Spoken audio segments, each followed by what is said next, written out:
আজ হলো পয়লা বৈশাখ আর বাঙালি শুভ নববর্ষ। যাই হোক, সকাল সকাল তো আমাদের নিয়ম ওই যে কালকে কাঁটা আর খড় এনেছিলাম ওটারই গরম করে ছেঁকা দেওয়া হয়।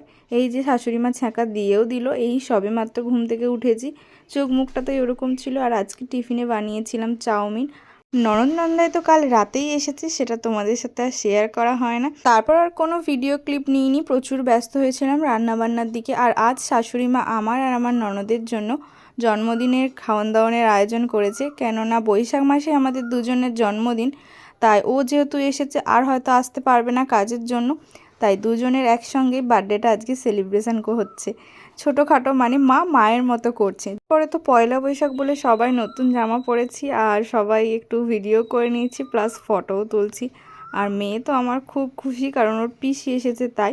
আর আমিও এই শাড়িটা পরে খুব খুশি, কেননা মা দিয়েছে।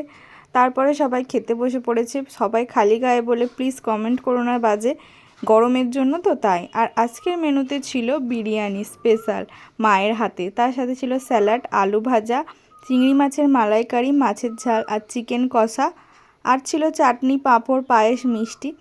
ব্যাস, চলো এবার খাওয়া শুরু করি। বিরিয়ানি চলে এলে কি আর বেশিক্ষণ অপেক্ষা করা যায় বলো। তারপর খাওয়া দাওয়া শেষে আমরা একটু বিশ্রাম নিয়েছিলাম, দেন তারপর বিকেলবেলায় গিয়েছিলাম মাঠে। এই গরমের দিনে তো মাঠে বসতে দারুণ লাগে। আর আমি নিয়ে গেছিলাম এক বাটি আম মাখা, যেটা খেতে দারুণ ছিল। তারপর নতুন শাড়ি পরে যেহেতু একটু সাজুগুজু করেছি, তার জন্য একটু ফটো ভিডিও না তুললে হয় বলো, তাই সবাই মিলে একটু ফটো ভিডিও তুলে নিই। আর আজকের ভিডিওটা এই পর্যন্তই, বাই।